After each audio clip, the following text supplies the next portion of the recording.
নমস্কার বন্ধুরা, শুভ নববর্ষ। আর এই শুভ নববর্ষে বড়দেরকে জানাচ্ছি আমার শতকোটি প্রণাম। ছোটদের জন্য রইল বুক ভরা ভালোবাসা, আর বন্ধুদের জন্য রইল আন্তরিক শুভেচ্ছা। তাহলে আসুন না, পুরানো দিনের সব দুঃখ ভুলে আমরা নতুন বছরের আনন্দে মেতে উঠি। আর এই নতুন বছরে আমি কি কি গিফট পেলাম সেটাই আপনাদের সঙ্গে শেয়ার করব, এবং আজকের দিনে আমি কি কি রান্না করছি সেটাও আপনাদের দেখাবো। তাহলে প্লিজ আমার সাথে থাকবেন এবং ভিডিওটি দেখবেন। এখন আমি দেখাচ্ছি কি কি গিফট পেয়েছি আমি। প্রথমে এই শাড়িটা দেখতে পাচ্ছেন,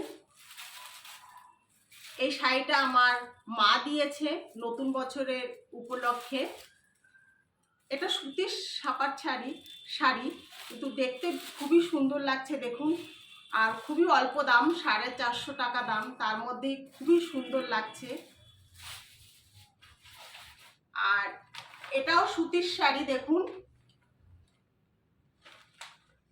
কেমন লাগছে জানাবেন। কিন্তু এটা আমার হাজবেন্ড দিয়েছে। এই পিঙ্ক কালারটাও আমার খুব প্রিয় কালার। আর যে দুটো শাড়ি পেয়েছি, দুটো শাড়ি আমার প্রিয় কালারের। আশা করছি আপনাদেরও এই কালারটা ভালো লাগবে। এই শাড়িটা আমি আমার মায়ের জন্য কিনেছি। এটাও সুতির শাড়ি। এই শাড়িগুলো খুবই সুন্দর আর খুবই অল্প দামে আমরা কিনেছি। আমার মা যে শাড়িটা দিয়েছে সেটা 450 টাকা দাম, আমার হাজব্যান্ড যেটা দিয়েছে সেটাও 450 টাকা দাম, আর এটাও 450 টাকা দাম। কোন শাড়িটা কেমন লাগলো অবশ্যই কিন্তু কমেন্ট বক্সে জানাবেন। আর এখন আমি যাব পুজো দিতে। পুজো দিয়ে আমি কি কি রান্না করছি নতুন বছরে সেটাও আপনাদের সঙ্গে শেয়ার করব। তাহলে সাথে থাকবেন প্লিজ, ভিডিওটি লাস্ট পর্যন্ত দেখবেন, খুব ভালো লাগবে। আজকে পয়লা বৈশাখ, তাই বাজার থেকে পাকা আম নিয়ে এসেছি পুজো দেওয়ার জন্য।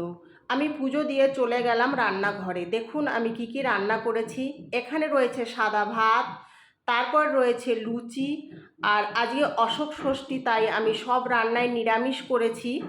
এরপর রয়েছে মটর পনির, দেখুন।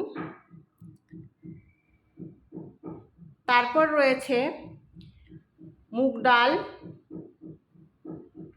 আর ডালের সঙ্গে রয়েছে বেগুনি ভাজা, আর বেগুনির পরে রয়েছে স্যালাড। দেখুন শসা আর টমেটোর আমি কেটে রেখেছি, আজকে পেঁয়াজ কাটিনি যেহেতু নিরামিষ। তারপর লাস্টে রয়েছে মিষ্টি। আশা করছি